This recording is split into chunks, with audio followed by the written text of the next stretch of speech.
आज विधानसभा घंटा घंटा धरिक बीजेडी लोक कहते 5 मिनिट कहबार केवे शुणी केवे नुह बाकी रहा बीजेडी बीजेपी सरकार कथा तो बीजेडी 24 वर्षर शासन में समस्ते देखीचु कौन है 5T भी आम देखिलु कौन है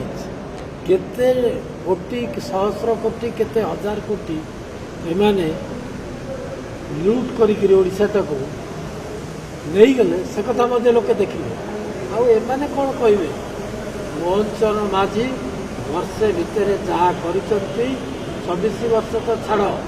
240 वर्ष बीजेपी जदि शासन करिवो यहाँ करिपारिबो नाही बिल्कुल करिपारिबोनी इमाने कौन कहबे नवीन पट्टनायक ताकर नेता से जानी शासन कर मुख्यमंत्री सीट रे बसबार शिखिला केवे क्या चिन्ही जानी सेक्रेटरी की कौन कही प्रेस को केवे फेस कर मीडिया को केवे फेस कर कौन सी कथा को केवे फेस कर जहाँ लेखाई थी दिजाड़ी से भाया लोक धरिकी तुम कह ओडार उन्नति आम कर प्रश्न उठुनी।